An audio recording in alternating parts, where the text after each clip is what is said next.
Bonjour mes chers amis, nous allons poursuivre ce matin avec le 24e chapitre de Michelet et on est arrivé au verset 21, donc on va essayer de faire le 21 et le 22. De quoi nous parlent ces deux versets?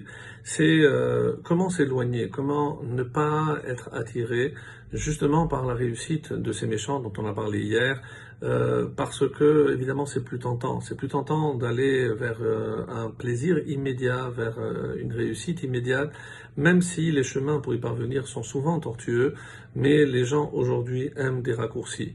On veut tout de suite, et souvent on paye à la fin, malheureusement, pour ne pas avoir suivi le processus normal, le cursus normal. Donc avec quel type de personne je ne dois certainement pas m'attacher, m'associer, parce que cette influence risque d'être mauvaise pour moi, et c'est pour ça que à la fin, donc, il ne peut y avoir que la confiance en Hachem. C'est ce à quoi nous invite vivement le roi Salomon. Et sans plus tarder, donc le verset Kaf Aleph, le verset 21. Yera et Hachem béni vameler. Crains Hachem, mon fils, ainsi que le roi. Je rappelle souvent que le roi, on parle du roi d'Israël, est le représentant d'Hachem ici-bas.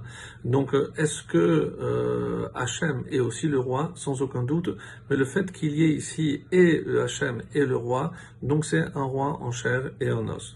Donc, tu n'as qu'à craindre l'homme qui est le roi d'Israël et surtout Hachem. Yera et Hachem béni. Et ce qui est assez étonnant de la part du roi Salomon, c'est cette appellation affectueuse, béni mon fils, parce que tout ce que je te dis, évidemment, c'est comme un père à un fils, ce n'est que pour ton bien. Donc si tu crois que je suis là pour te donner des leçons, non, c'est parce que je considère que tu es mon fils, et comme on donne des conseils avisés à son fils, parce qu'on veut son bien, on veut sa réussite, c'est ainsi qu'il faut comprendre les enseignements qui suivent. Aim shonim al tit'arav.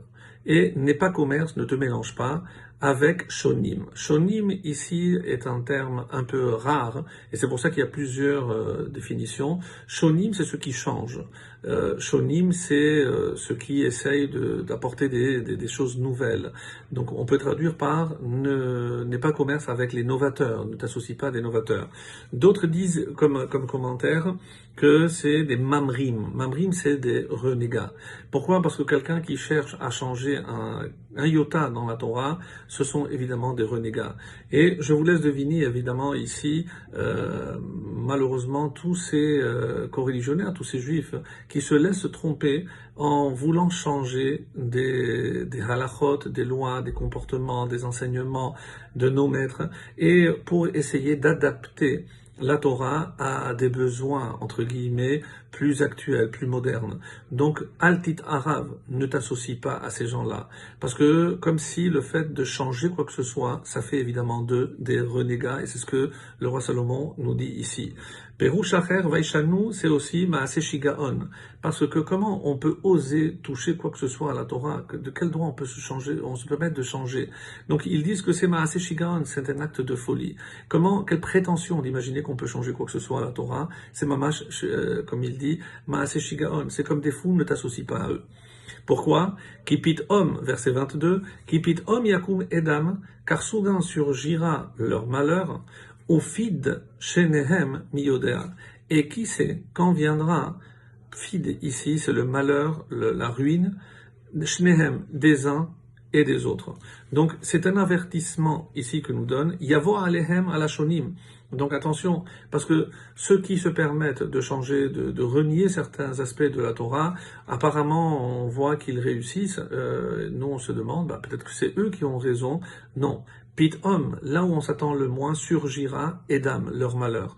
Le malheur d'avoir voulu réformer la Torah et entraîner d'autres juifs dans cette erreur catastrophique pour les éloigner de la vérité absolue qu'est la Torah. Et Fid Shenehem, donc la ruine, il dit ici, Fid Enyano Tsara Ve'ason. Qu'est-ce que c'est cette ruine? C'est Tsara, le malheur, la détresse, Ve'ason. Et un malheur et une détresse.